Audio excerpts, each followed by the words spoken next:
What's up? Getting by. How's practice been, Dana? Where I would say more mentally than physically than just the numbers. You know, we went Monday and Tuesday, and the guys really worked hard. Took yesterday off, but a lot of guys came in. So, you know, they're down. They react just like our fans. You know, it's tough. You know, you got to win at home, and we didn't. And so, but they're resilient. They'll bounce back, and we just got to get better. The goal in the short term have to be focused now more about the top four finish to get the bye, to set yourself up accordingly, and then worry about what the implications are later, but making that. No, you know, we just got to worry about Oregon State. I mean, I understand all that long term and everything, but we just got to go focus on Saturday. Try to find a way to win that one, and then go to Stanford and try to win that one. You know, and I think that's what this team needs. We got to focus in on the 8 guys we got, and Gabe and Coop, getting them ready. We got to get Brennan and Carrio playing better off the bench. You know, to give us a little bit more, and we know those two can really help us, but they've struggled here a little bit lately, and we've got to get those two going.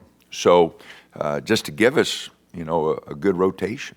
How do you get Jackson back on track offensively? Well, he's got to take a little better shots. I think he's trying too hard to get, you know, his offense going. You know, I think just taking a step back and saying, okay, I got to make sure these first few shots are good shots. You know, I think guys put pressure on themselves. You know, got to score. It's my turn to get a shot up here, rather than letting the game come to them. And that's when they get in stretches like that. And so, you know, just got to slow him down a step. And we know he can shoot it. You know, he practice shooting drills, our practice activities, shoots the crap out of it. So just got to get him to take a step back and slow down a little bit. Usually offensively, when guys struggle a little bit, I think usually they're trying too hard. You know, everybody tell them they got to score, and, you know, they want to score. And I think they just try a little too hard. Do you like how he's playing in his other areas, in the other areas of his game, you know, while he's kind of working through this shooting slump? Well, I like the fact he didn't turn the ball over, and he's trying to make the right play. You know, defensively, he's making, like a lot of our guys, too many mistakes. But no, I like he's competing. You know, he's got a great attitude. He's easy to coach. Wants to be a good teammate. So yeah, no, he's doing a lot of good things. With Brennan and Carey, what in particular are you wanting to see from those guys that they aren't doing at the moment? Well, defensively, both of them really need to take a big step. You know, they're all worried about their offense, which, you know, we need them to play better offensively, to hit some shots and, you know, get to the rim, get fouled. They're two of our best athletes. You know, they're not getting to the free throw line at all, you know. So get to the rim occasionally offensively, but defensively, use that athleticism. And, you know, when they do, they've really shown some good signs defensively. But I don't think they're quite using their athleticism like they should on the defensive end, and I think they both can be really good defenders. Are you wanting to play Dante 30, 35? No. I mean, 35, definitely not. You know, I think he can maybe handle 30 at the most, but, you know, and the guy, you watch his effort and everything, I mean, he's laying it all out there.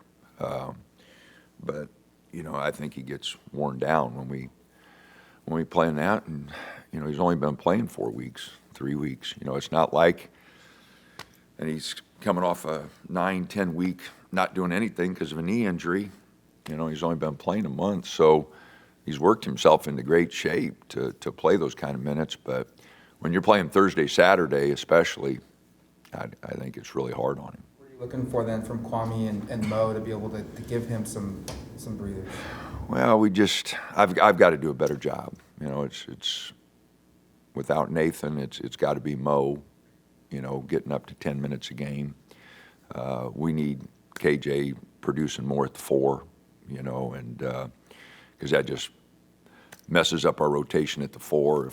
And then if I move Bam to the 4, then we don't get the minutes at the wings. So again, I haven't done a good job delegating those minutes and getting those guys to focus in on those minutes. But we've got to do a better job here because, like I said, the common denominator in the last 4 games is we haven't finished. Since we lost Keyshawn, we have not finished the games, win or lose. We won 2 of them. We didn't finish them. We lost 2 of them. We didn't finish them. So I got to get those minutes right so that we can finish a ball game. So you say the other day that you're not sure if Nate's going to be able to do it and come back this season. Is that determined at this point? He's got tests coming up. He won't play this weekend, but he's not feeling well, and he hadn't even been able to come to practice or go to class. He's been laid up. So, but he does have some tests coming up. Just making sure he's going to be feeling okay. So, but it doesn't, with a month left and he's lost weight and he didn't have any to lose, So I wish I could lose 10 and give it to him. He could find it, but he's lost weight and, he's really weak right now. So it'd be just even a couple weeks before he could come back then. I realize there's limits as to what you can say and divulge by what's going on. I understand that. With uncertainty, fans they want him to play, they wanted to see him succeed, and they hate hearing that he's sick and whatever. But when there's ambiguity, they start creating their own scenarios as to what's happening. What can you divulge? What can you say as to what is going on? Well, Because they you're can sick, create and any it's just a minor thing. things they want. The young man doesn't feel well, and so that's all I can tell you. We are putting him through tests to find out why, but fans can say whatever they want. The young man not feeling well, and that's the end of the story.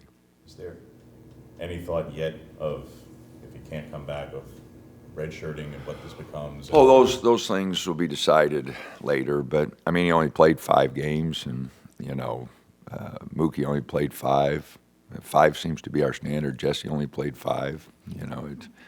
So 5-game seasons. So you look at where we started.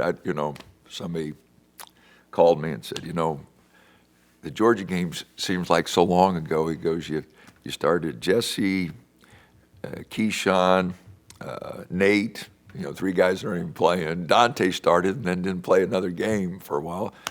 Jermaine's the only guy that has stuck it out of our first game starters, and Jackson wasn't available back then. So a Georgia game, indication of what's happened here, just not having guys available. It's been 3 years of that, Dan. I understand everybody's frustrated. Everybody's frustrated. I'm sure no more than you guys and the players.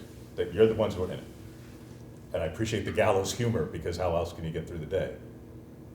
After 3 years of dealing with some issue or another, where the numbers dwindle and you're in this spot, and it's February, March, and we're talking about bubbles and that. Where do you look for answers? Where do you draw for your own personal mental space to stay? Well, I think, in moving forward, we can't change the past. We've got to look at every aspect of what we do. Or are we putting too many demands in the off season on our players? Are we not putting enough demands? We got to look at our weightlifting program. We've the injuries that we've had, are not muscular, or, Dante had knee trouble when he got here. Do we look at our recruiting? Keyshawn, plantar fasciitis last year and ankle this year. That was just freak accident on both of them. We never had a plantar fasciitis. I've never had a dislocated ankle. Okay, so, in 44 years. So those are just Last year, Jermaine had a knee injury, that just partially torn patella tendon. I mean, those are things that just happen. Will had bad hip, that was just killing him. So, I mean, I don't know, James. I wish I could answer that question if I could, but we've had a lot of games missed again. And, Mookie wasn't even here when he hurt his ankle. That was, so that's not our fault. So, I don't know. We've got to really look closely at what we're doing. We've got to build some guys up physically. But, I know the guys want to play. They come here to play the games. They don't mind missing practice, I don't think, but they want to play the games. And that's why, like, Nate practiced, and then he couldn't play. So I knew, he was trying to play. But like I said, I saw him those days, and face all drawn in. He couldn't play. I mean, he was sick. Whatever the sickness is, he wasn't able to play. And so hopefully we'll find some answers there for Nathan and move on there. But like I said, right now I just got to worry about the 8 scholarship players and get Gabe and Coop ready in case we need some minutes from them. And hope like heck we can stay healthy with this group and finish strong. And it starts with Oregon State Saturday night. What have you seen just from this team and for OSU and post development, Villanovan's development? It seems like they've taken a step from last year. Well, they're 2 different teams. The team at home is 11-4 and playing really good. They've struggled on the road. I don't know if they've won a neutral or a road game, but they're a different team at home. Anybody that can beat Arizona, with the talent they have, shows you what they're capable of. And their losses have been right there. So we know Saturday night, we're in for a fight, and because they've played, they're 11-4 at home. They've done a great job. So we're really going to have to play well Saturday night. They've got good young players. Wayne does a great job. Like I said, and that's young teams struggle on the road. That's college basketball, and so again, I know we're going to be in for a fight Saturday. The last couple of years over there, I mean, I think every game's gone down to the last bucket, and so we know we'll have our hands full. I know you said previously you and Wayne have talked about playing this game moving forward. Is there any finality of that? No. We're going to play. We're still working on schedules, future schedules, and trying to work with the Big Ten on, they've got that week in December where we play a couple games. We're trying to get that figured out. Trying to see if we need to play a non-conference game when we come back from Christmas. So we got a lot of things yet to straighten out just for next year. But I'll work with Wayne and figure out, what we're going to do. I told him a lot of it will depend on, what we have on the road, no non-conference, on where we need to start. They're going to have a little more flexibility. I think WCC, I think they only play like 16 conference games or something. I can't remember, but they're going to have a lot more flexibility with their schedule than we will. So, do you have a question? We're not in any hurry. I got nothing to do. So. I had the same question as Matt. I was about to ask about OSU. So. All right.